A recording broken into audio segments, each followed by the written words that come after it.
Nós estamos numa série de mensagens com o título Sermão do Monte. O Sermão do Monte, ele vai do capítulo 5 ao capítulo 7 de Mateus. Então nós estamos trabalhando nesses domingos agora, eu acho que vai ser uns 2 meses, janeiro, fevereiro. Nós vamos falar sobre esse sermão. E já fizemos 2 domingos. No primeiro domingo, nós falamos bem-aventurados, né? As bem-aventuranças, que vai lá no comecinho do capítulo 5, do verso 1 até o 12. Está ali na tela uma das bem-aventuranças. Bem-aventurados os pacificadores. Nós falamos de cada uma delas, uma por uma. Na semana passada, nós seguindo a leitura de Mateus 5, chegamos no verso 13 até o 16, onde falamos o que Jesus disse: vocês são o sal da terra e a luz do mundo. Esse foi o estudo da semana passada. E hoje, avançando aí para o versículo 21 até o versículo 26, onde Jesus fala sobre reconciliação. Vamos então ler a palavra de Deus. Se você tiver com seu celular em mãos, também pode usar, é um aplicativo da Bíblia. Importante que todos tenham uma Bíblia em suas mãos. Diz assim: ouvistes que foi dito aos antigos: não matarás, e quem matar estará sujeito a julgamento. O verso 22, eu porém vos digo, que todo aquele que sem motivo se irar contra seu irmão estará sujeito a julgamento, e quem proferir um insulto a seu irmão estará sujeito a julgamento do tribunal, e quem lhe chamar tolo estará sujeito ao inferno de fogo. Se, pois, ao trazeres ao altar a tua oferta, ali te lembrares de que teu irmão tem alguma coisa contra ti, deixa perante o altar a tua oferta, vai primeiro reconciliar-te com o teu irmão, e então voltando faze a tua oferta. Entre em acordo sem demora com o teu adversário, enquanto estás com ele a caminho, para que o adversário não te entregue ao juiz. O juiz é o oficial de justiça, e seja recolhido à prisão. Em verdade te digo que não sairás dali, enquanto não pagares o último centavo. Mateus 5, 21 até o 26. Deixa eu explicar aonde a gente está aqui. Vocês perceberam aí nas Bíblias que nós andamos nas bem-aventuranças no capítulo 5, do verso 1 até o 12. Aí na semana passada, sal da terra, andamos do verso 13 ao 16. Aí você vai pensar assim: pastor, você está pulando o verso 17 a 20. Eu vou fazer só um resumo aqui dessa passagem, e nós vamos focar hoje já no verso 21. Eu não vou talvez seguir todo o sermão em todos os detalhes, talvez alguns assuntos eu vou resumir, porque senão a gente vai ficar aqui 4 meses do ano só falando sobre o sermão do monte. Então veja lá, o verso 17, né? Acho que a gente pode até ler junto lá no Data Show, vamos lá? Não julgueis que vim abolir a lei ou os profetas. Não vim para os abolir, mas sim para levá-los à perfeição. Essa é uma outra linguagem, né? Talvez a sua linguagem não fale bem assim, mas é parecido. Por isso eu coloquei o tópico ali, pessoal: Jesus e a lei. Porque do verso 17 até o verso 20, Jesus vai estar explicando para nós que ele não veio para excluir a lei. Ele não veio para anular aquilo que o Antigo Testamento ensinava. Ele não veio para isso. A crítica que Jesus faz aqui, a lei, não é bem a lei, mas como as pessoas da época de Jesus interpretavam a lei. E aí você pode confirmar no verso 20 aí da sua Bíblia, pode observar aí em Mateus 5, 20, que ele diz assim, ó: porque vos digo que se a vossa justiça não excederem muito a dos escribas e fariseus, jamais entrareis no reino dos céus. Ou seja, a crítica de Jesus não é contra a lei. Ele está dizendo ali, ó: eu não vim para abolir a lei, não vim para isso, eu vim para explicar a lei. Porque foi Moisés lá, vamos dizer assim, né, o Pentateuco, lá tem as leis, mas o povo foi interpretando e mudando a interpretação, E chega em Jesus Cristo, ele fala assim, ó, vocês estão alterando o que está lá no começo da lei. Então, Jesus vai falar assim uma frase, por várias vezes no Sermão do Monte, ele vai falar várias vezes essa frase que está aqui, ó.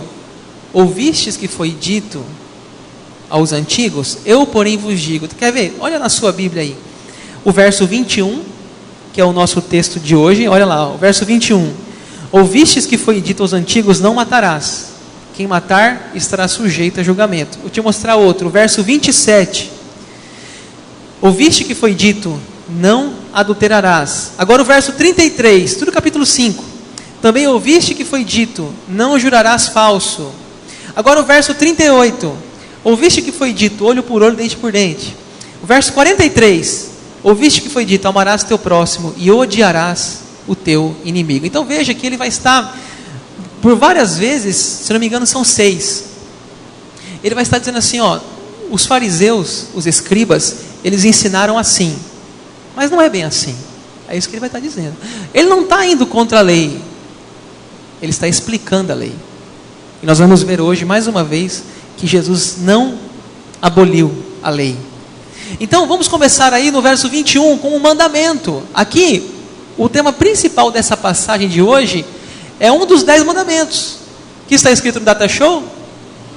Não matarás. É um dos mandamentos. Então, veja o que Jesus falou no verso 21. Ouvistes que foi dito aos antigos, não matarás, e quem matar estará sujeito a julgamento. Então, irmãos, o que acontecia?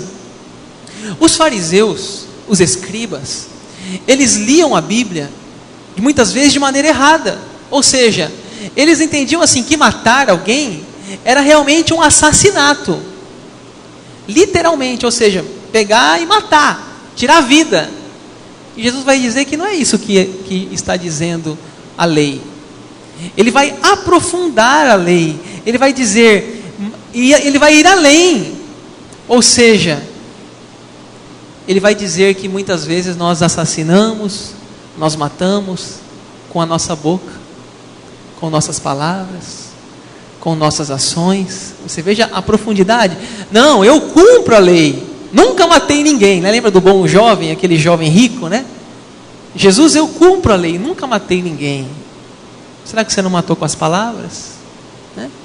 Então Jesus, ele vai mais no íntimo, ele vai mais fundo, né? A gente se acha assim muito certinho, e Jesus fala, ei, peraí, você acha que é tão simples assim que Moisés quis dizer? Então nós vamos ver aqui sobre isso. Então, o verso 21, ele fala assim, quem matar estará sujeito ao julgamento, não é? O que acontecia, pessoal? Eles tinham medo de matar alguém e ser julgado, ou seja, ir diante da lei, de um magistrado civil, de um juiz. Eles tinham medo de ser castigados pela lei civil. Mas irmãos, o que Jesus está falando aqui não é lei civil, é espiritual. Olha, o princípio espiritual, ele é sempre maior que a lei civil. O princípio espiritual, ele não exige que nós somente não matemos alguém com uma arma, mas também não matemos com a boca. É maior. O princípio de Deus exige-nos mais do que a lei.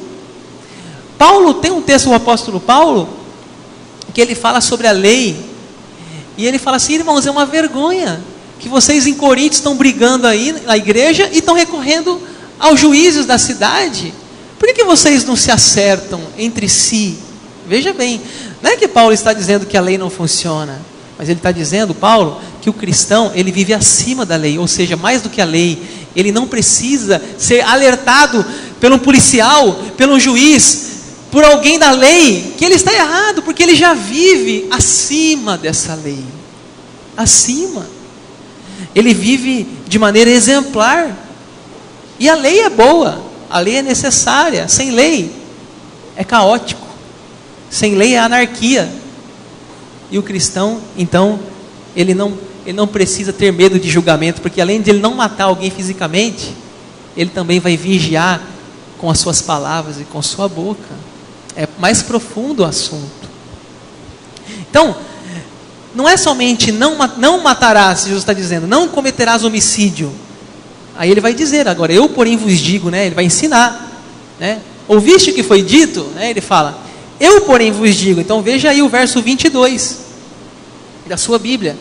Eu porém vos digo que todo aquele que sem motivo se irar contra seu irmão, estará sujeito ao julgamento. Ou seja, Jesus ele aumenta o nível, ele fala assim, olha, não é só o homicídio literal não, é a ira, é o ódio, é a amargura, é o rancor no coração.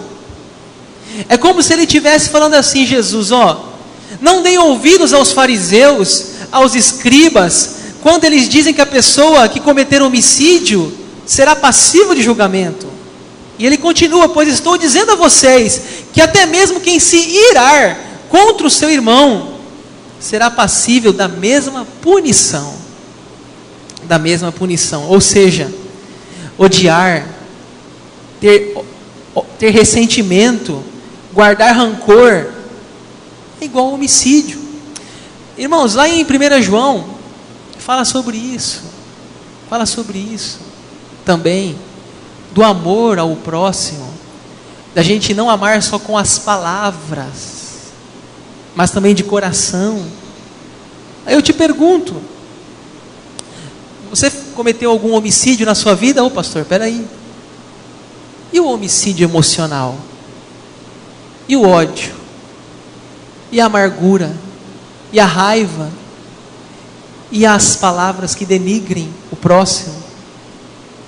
Como está a sua vida? Você passaria no julgamento de Jesus aqui?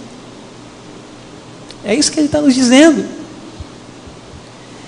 Veja o versículo 22 aí, a parte B, fala de insultos. E quem proferir um insulto a seu irmão, estará sujeito a julgamento do tribunal. E quem lhe chamar tolo, estará sujeito ao inferno de fogo.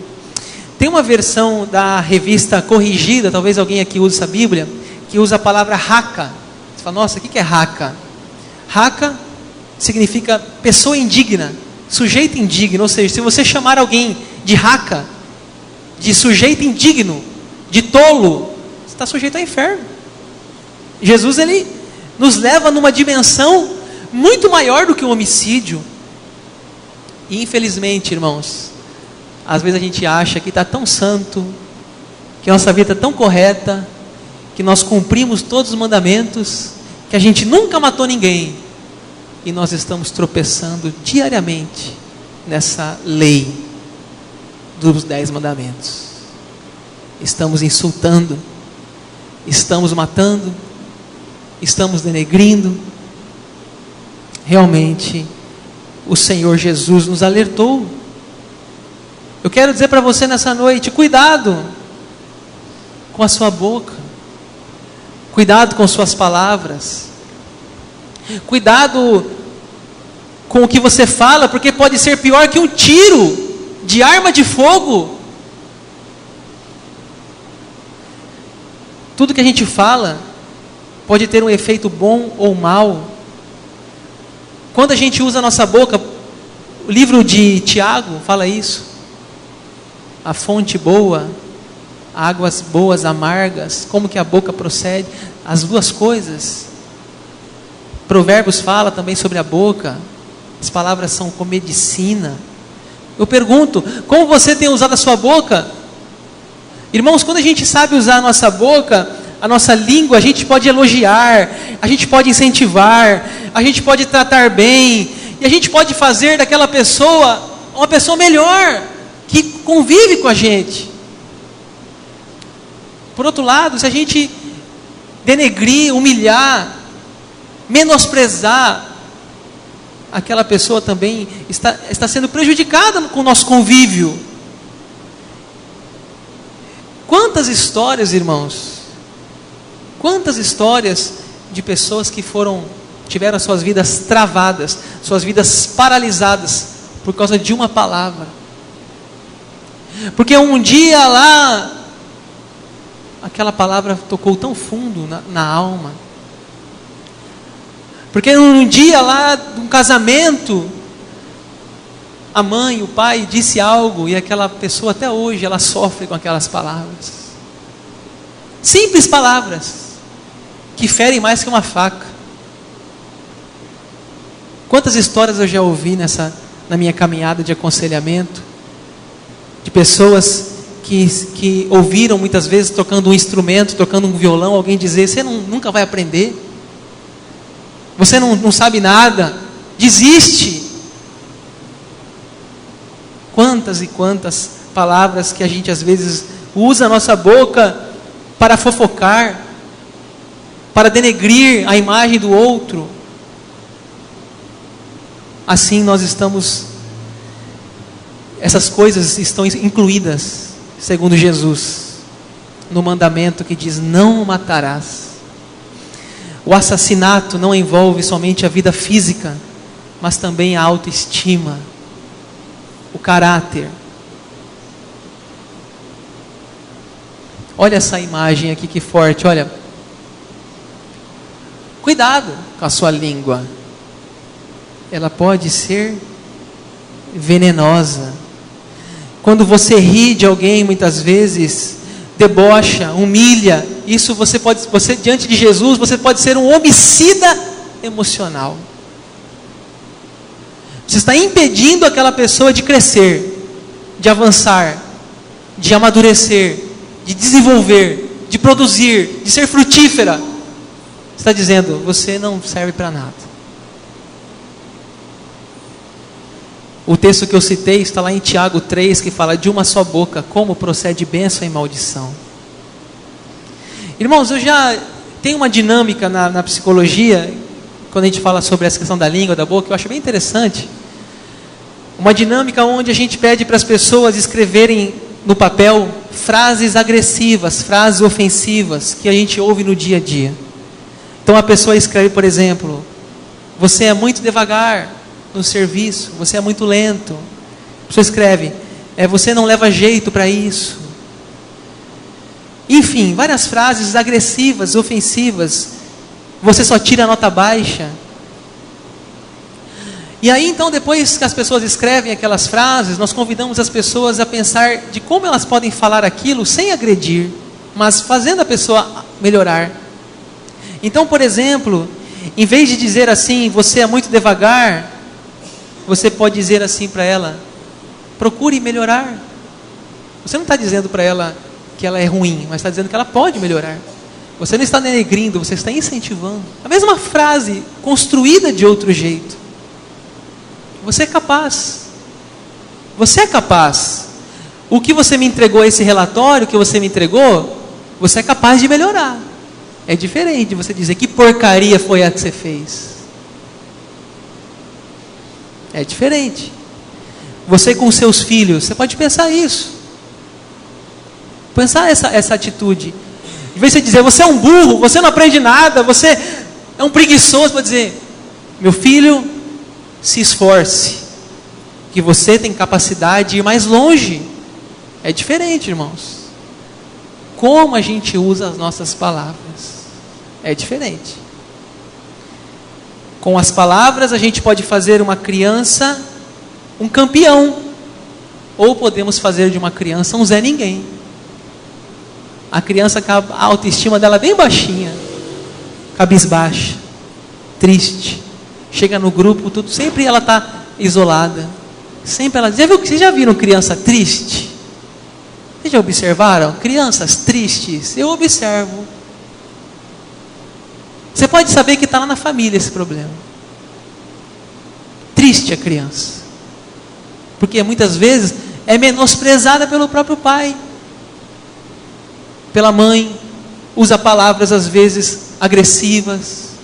Não estou dizendo que você não pode disciplinar, deve, mas também elogiá-la quando ela acertar. Já viu aquela criança que ela tira sempre 7, quando ela vem, o pai sempre reclama, quando ela tira 10, o pai fala assim: não fez mais que obrigação?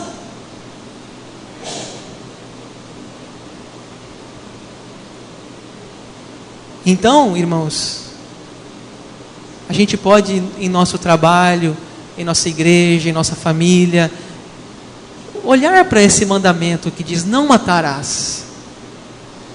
A gente pode viver melhor com as pessoas que nos cercam. Vamos continuar o verso 23 e 24. Se, pois, ao trazeres ao altar a tua oferta, ali te lembrares de que teu irmão tem alguma coisa contra ti, deixa perante o altar a tua oferta, vai primeiro reconciliar-te com o teu irmão. Então, voltando, faze a tua oferta. Deixa eu explicar o que Jesus está dizendo aqui. Os fariseus, irmãos, nos dias de Jesus, eles matavam as pessoas com a sua língua. Eles matavam as pessoas com suas palavras. Eles não cometiam homicídio literal, homicídio emocional. E Jesus fala então que aqueles fariseus, muitas vezes eles iam no templo, vamos lembrar do Antigo Testamento, levavam um cordeiro, uma pomba, e eles chegavam lá e ofereciam, só que eles estavam com a boca cheia de sangue. Que sangue que era essa? Da maldade de lidar com as pessoas. E Jesus fala assim para eles: ei, quando vocês forem lá levar o sacrifício, quando vocês forem lá fazer o seu culto, e diz aqui, ó, ao trazeres a tua oferta ao teu altar, e você se lembrar que algum irmão tem alguma coisa contra você, para o culto, é isso que diz, para o seu culto, vai lá no seu irmão, acerte as contas com seu irmão, e volta e continua o culto. É isso que está dizendo Jesus. Irmãos, você pode dizer assim: pastor, que palavra difícil é essa de Jesus? Irmãos, não é comigo, isso é com Ele. Eu só estou aqui explicando o texto bíblico para vocês. Ou seja, irmãos, a gente não pode abrigar em nosso coração pensamentos homicidas contra outras pessoas. Não podemos chegar no culto em discórdia. Pare o culto, pare a adoração, pare, vá acertar. Quando você estiver de frente do altar, oferecendo o seu sacrifício, e você lembrou de alguém, se teve algum pensamento indigno sobre alguém, se você pensou mal de alguém, o Senhor Jesus nos ensina a se reconciliar primeiramente.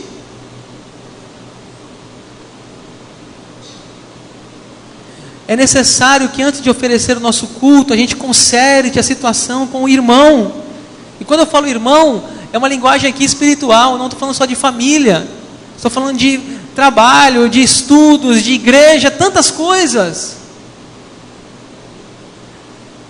Se eu, na presença de Deus, enquanto eu adoro ao Senhor, eu perceber que o meu coração ainda um pecado de ódio, de rancor, de amargura, o meu ato de adorar será em vão. É em vão, eu estou perdendo meu tempo. Vai lá, interrompa, pare, resolva, trate, peça perdão, perdoe. E depois você vai poder continuar o seu culto. Ou seja, não temos como cultuar a Deus com problemas pessoais com as pessoas. Irmãos, olha, eu sei que é difícil a gente perdoar alguém ou pedir perdão, mas irmãos, é tão agradável, é tão gostoso quando a gente se reconcilia com as pessoas. É um bálsamo tão fresco em nossa cabeça, é uma paz de espírito. Vale a pena a gente viver em paz com as pessoas, vale a pena a gente evitar os conflitos, vale a pena a gente ser chamado de pacificador. Você pode dizer assim: pastor, eu tenho tanta dificuldade nessa área. Deixa o Espírito Santo tratar. Vale a pena a gente dar um passo e dizer: me perdoa. Ah, pastor, mas demonstra fraqueza. Qual o problema? Procure essa pessoa, dê um passo. Diga assim: ei, se eu te magoei naquela conversa, naquele jogo de futebol, de vôlei, se eu te magoei naquele tarde do tereré, ô meu irmão, me perdoa. É tão gostoso a gente liberar perdão, perdoar, a gente dorme melhor, a gente vive melhor, a gente tem paz no coração. Vamos para o verso 25. Entra em acordo sem demora com teu adversário, enquanto estás com ele a caminho, para que o adversário não te entregue ao juiz, o juiz ao oficial de justiça, e seja recolhido à prisão. Verso 26. Em verdade digo que não sairás dali, enquanto não pagares o último centavo. Irmãos, já estou concluindo. O texto começa dizendo sobre julgamento. Lá no verso inicial, fala sobre julgamento. Ouviste que foi dito que aquele que matar será sujeito a julgamento, não é isso? Começa assim o texto. E o texto termina assim, só que numa outra visão. O texto termina falando sobre o julgamento, ou seja, o texto falando assim, que se você não se acertar com o seu irmão, você vai ser julgado também. E quem é esse juiz? É Deus. Deus está na condição de juiz, Ele tem o cetro de autoridade sobre o tribunal do céu e da terra. E o texto encerra dizendo lá no verso 26, não sairás dali enquanto não pagares o último centavo. Ou seja, você perdoou? Não perdoou? Chama o juiz, chama o oficial de justiça, chama o policial, prende ele, joga ele no fogo do inferno. É isso que está dizendo. Irmãos, é claro que isso aqui é uma ilustração, mas a mensagem é real.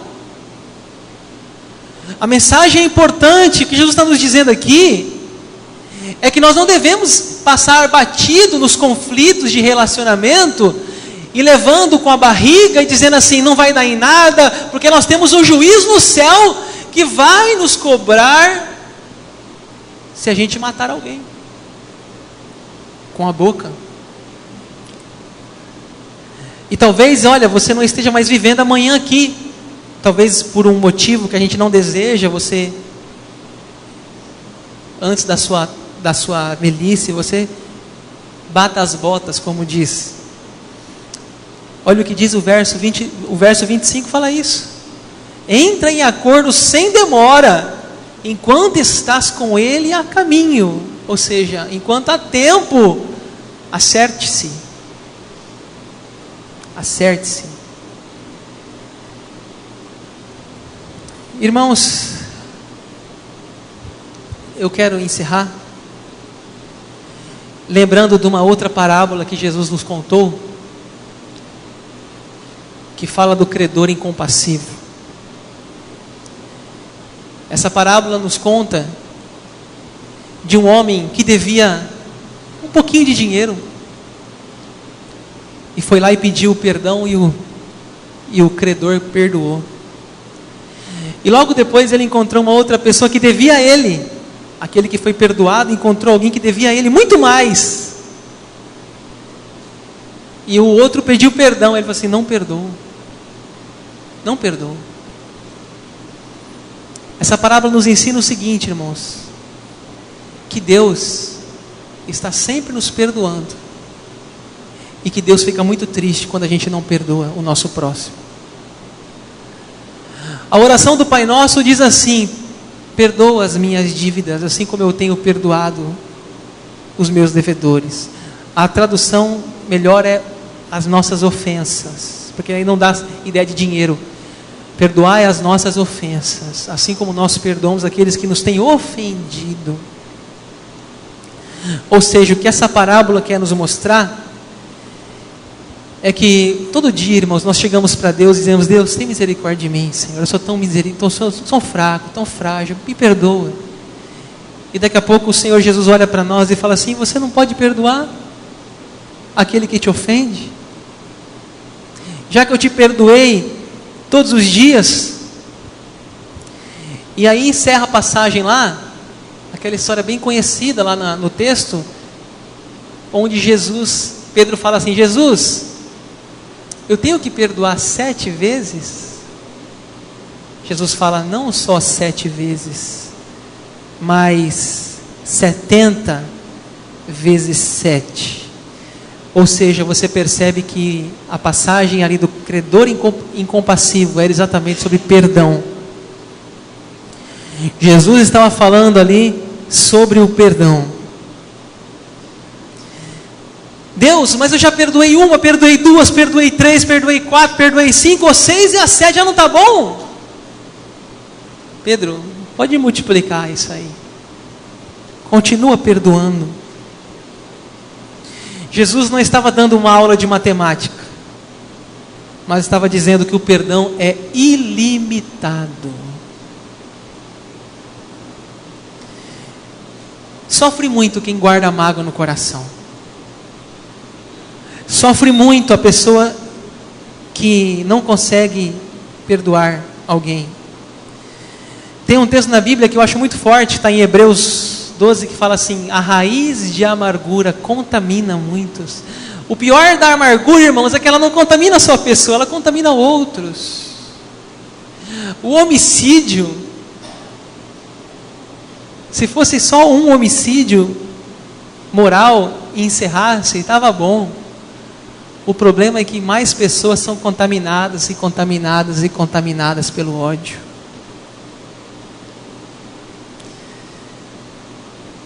Nós vamos encerrar aqui nessa noite.